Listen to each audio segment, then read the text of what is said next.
Yeah. Hello, Mr. Vasco. Hello. Good to see you again. Yes, it's a pleasure. It's a pleasure to be here and once again to speak with you.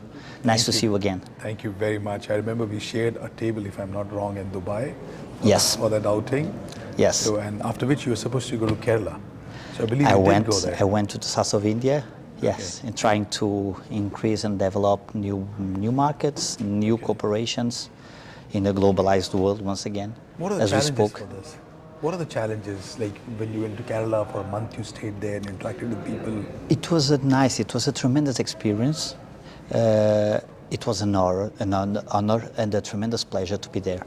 I've learned so much, and I've also learned that it is important for us as professionals, more than social, as professionals, to know how to behave, how to respect each other during this process. If you remember well, we spoke about the chance and the need that European countries have to have people from other countries in our country. We need people to work, we need people to teach us, we need people to learn with us, to give us more information. But during this process we need to respect each other and to know how to work with each other. And I think that is the most important thing, also the most grateful thing, because you know incredible people, you meet incredible people, people with lots of potential. And I brought that from India. Totally different mentality, totally different way of living. But on another hand, there was so many things that I've learned, that I've started to see from another point of view. And this is a rich experience that we need to have if we want to work in the globalized world. I think that is very important. And it was a very good experience. If we speak about India, we may speak about other countries, but there was this coincidence after our conversation in the summit in Dubai. We spoke about that, and I was focused on having this experience. You know that we live a moment of lots of immigration, lots of people that go from one country to another to trying to invest in their life, trying to search for new ways of living. And we feel that need in Portugal. We are a country of immigrants. It's a beautiful country, and my little understanding of the government policies and people from Portugal, they're very welcoming. Yes, more than welcome, more than welcome. There's a need, as you said, and specifically talking about Kerala, Portugal and Spain, you know, even if you see history-wise, so many travelers have been coming. There have been trade of black pepper and so many other condiments, and the Portuguese travelers, voyagers were actually at the forefront, probably in the, if I'm not wrong, in the 15th and the 16th, 17th centuries. So there is a history of interaction, and even the missionaries coming and all kinds of people, you know, not just tradesmen, but also soldiers and the religious huge people, community. A lot of people. And I saw a lot of that in Kerala you must have seen. Yes, I saw the Vasco da Gama Square, for example. Absolutely, yeah. I went there. It's nice, and it makes us remember or be aware that we need this cooperation. We need this. We need to join efforts and to work together for a better world. And it's so easy to do that if we respect each other and if we try to learn with each other. I think it is essential. I completely agree. At this point, Mr. Vasco, if you can just tell us about your core competency and what exactly your firm does. I'm doing international, and I've tried to define a business model where I try to help Portuguese people going out and non-Portuguese people getting into our country. By investment? How does it outside? A lot of investment. Now let's try to call it this way. Portugal is now sexy. It's a fashion country. People like Portugal. Oh yes, weather-wise, people-wise, culture, history, food, wine, It's a safe country. It's a safe country. It's a friendly country. It's a friendly country, I agree. So, and all the friends that I have, a lot of them coming from India, that are now living in Portugal, from what I know, they like the country. They like the experience that they have. They think that that is a plus for their way of living. It's a good investment. And I'm trying to do that. I'm trying to help Portuguese people, because Portuguese people also need to go out. Absolutely. To search for another markets, another opportunities. So what's your favorite destination of Portuguese people? Portuguese used to do a lot of immigration inside Europe, France, Belgium, Luxembourg. Okay. Also went to Brazil and the US, Venezuela. Okay. Venezuela. Now Portuguese are all over the world. All over the world. India. We have a decent Portuguese community, do we? Yeah. Which part of India? You still have lots of Portuguese in Kerala, in the south of India. In Kerala, yes. Yeah. In Kerala, yes. Fantastic. So, but it's sorry to interrupt you. Yeah. It's definitely a tremendous market that Portuguese should look at with other eyes. Portugal should be aware that India and countries like India are very important for us, and we should work and invest more on this cooperation.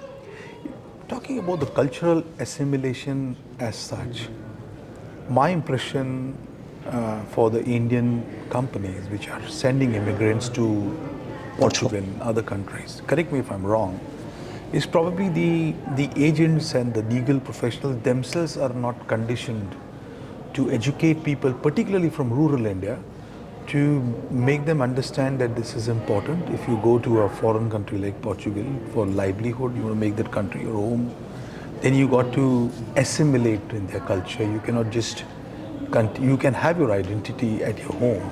I totally agree with you. That's the main point. Together. You just can't just go and make a community of your own and have your own flag or your own, Totally. You just can't have another country. Integration. Yeah, integration is that's a key word. Otherwise, it would be impossible for me to live in India with my own way of living as an European. I need to integrate. I need to meet friends. I need to be with families, and people from India. They need to do the same, and it's not their fault if they go there, if they go to Portugal or to Europe by their own, or with someone that doesn't help and doesn't teach them how to behave, how to live in such a different country. I think one of the ways that... And sorry, just one thing. This isn't a lack of respect, totally not. This is, they just need, we just need to know how to behave in a foreign country and to respect the rules of the country where we're going in. Got it. Because the people that I know from India, for example, working in Portugal, they are very good professionals. They are very respectful persons, lots of very polite, educated. But there are some social rules. The same happens to me in India or in other country. That we need to know, we need to learn. And the rule of these agents and of these people that try to help bring some people to Europe, for example, should be this one. Help with instruction, with education, telling them, do it this way. Because this is not a question of lack of education, lack of instruction or religious things, nothing like that. It's a question of learning how to behave in a different country. And it applies all over the world. Of course. It's not a problem between India and Portugal or India or Europe. It's all over the world. And we lawyers have an important role doing that. In fact, I must tell you this, in case I've not mentioned in Dubai, I'm a prolific writer. I've got 16 books to my name, 17th is coming out soon. And one of my areas of interest is history. And if I, jog my memory, in 15th and 16th and 17th century, as I mentioned, when the French travelers and the Spanish and the Portuguese travelers and the Dutch travelers and of course the British travelers came to India, that time India was not a colony of Europeans. It was a rich country, right? So all of them came and they started wearing the same dress, started eating the same food, started behaving they just needed to adapt. They adapted. So So I think this is a necessary step. I think one of the ways that it can be done, probably you can, in your meetings with the government of Portugal, you can probably initiate this, that there should be some kind of maybe a drive from the Portuguese government side to sanitize the Indian immigration lawyers, educate them first, so that when they send people to Portugal from India, they're able to explain to them that, look, this is the requirement, this has to be met. You know, it is not just paperwork and educational qualification or your proficiency in work, but this cultural assimilation Yes, is you know, important. there's a book from a Portuguese writer that tries to guide us with the most important information you should have when you go to another country. For example, if you come to Singapore, you should behave like this, this, and this. It's very, very, If you very go strict. to the US, you should be careful with this, this, and this. And that's the way things should happen. It could be so easy. It could be because so easy, the most important thing and the most difficult one, integration. I have a good friend from India, from Kerala. He's now a huge fan of FC Porto, my club in Portugal. Okay. He loves football, so yeah. I took him to the football matches. He lives just like us. And he loves to be there, and he loves to the European way of living without missing the respect of his to his family and to his traditions. But he's very well integrated, and he's an example. And I think we all must follow and respect these rules, and that's what I try to do, and that's what I try to teach each time I give legal advice to these potential clients or friends. If you go to the US, follow these rules. If you go to Germany, follow these rules. That's very important. But on a very positive point of view, it is so important and so helpful to have people from India, from Pakistan, from other countries, Sri Lanka, etc., in Europe, teaching us so much and learning a lot with us also. Of course, of course. In fact, after having this conversation with you second time, my mind has started working. How can I do something to go to Portugal and try to live there for a while? There's one funny thing. There's one.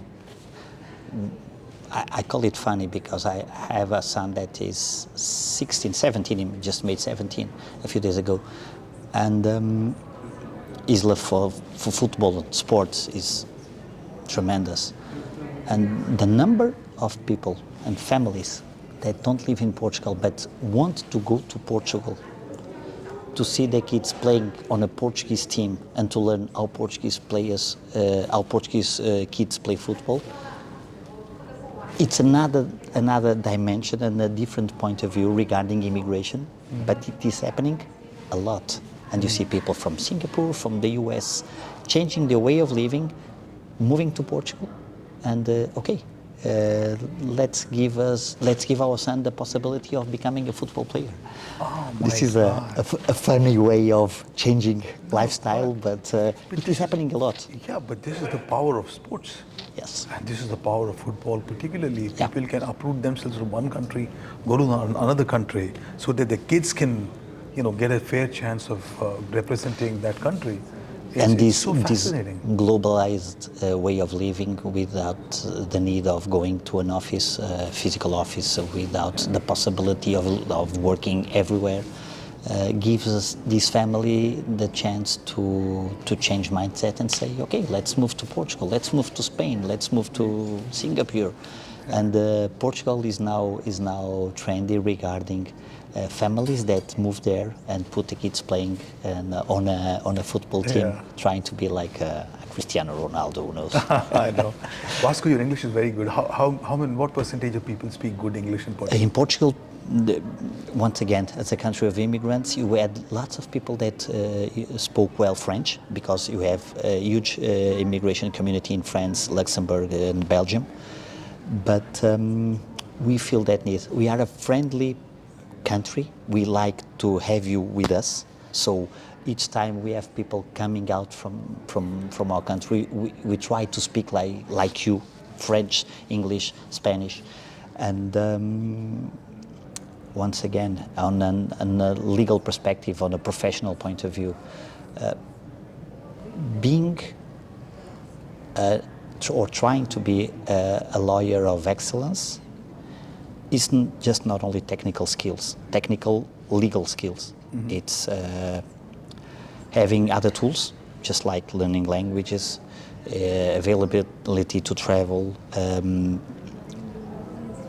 technological skills, and business. Mm-hmm. And to do that, you need to come. You need to come to Singapore. You need to go to Dubai. You need to go to India. And you need to feel included inside these atmospheres. So to do that, you need to practice. You need to learn. You need to search for more. That's what I try to do. I try to do my best learning English, other languages, because I try and I also speak other languages, but English nowadays, it is essential. So if I only could speak Portuguese, I would be in Portugal, doing almost nothing. Although Portuguese is spoken in many countries of the world, but you need to do this. Otherwise, you won't achieve a certain level of activity in a profession that allows you to get to other markets, to potential clients. You need to do this. So. Okay. Final question. So, what are you going to speak today? Today or tomorrow? I'll speak tomorrow about once again the globalization regarding arbitration and the needs, the tools that you need to have to follow the trends of this new world where we're living in. People moving from Singapore to Portugal, from India to Germany, from the US to China, we never know. And we need to be prepared for this each time. An American married with a girl from Peru goes to live in Portugal and wants the divorce and has a house in London, you need to be prepared to do it. So that's what is happening nowadays, and we, on a legal perspective, need to be prepared to answer the client needs. Look forward to that session, and such an amazing time meeting you and interacting with you. All the very Always best. a pleasure. Thanks for your time. Always a pleasure. Thank you for your time. Thank you. Thank you. Thank you once again. Thank you. Very good. May I? Oh, sorry. Thank you.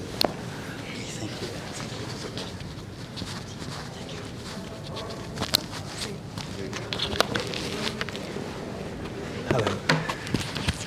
Yeah, same here. Yeah, you can. Yeah, perfect. Okay. So you must have seen by now that we're just going to have a very friendly interaction. What's your full name? I'm Ann Ko. Ann Ko. N is fine. N is fine. N is fine. Oh, such How a do I small. address you? Yeah, my name is Kulpreet. This is a little hard, Kulpreet.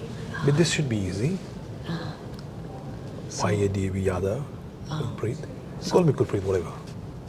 Which one should I? Oh, anyone. Kulpreet. Kulpreet's fine. Kulpreet. Okay. Yeah. Think culprit, which is a negative No, it name, is. and then tell It's yourself in your culprit. mind, I'm not going to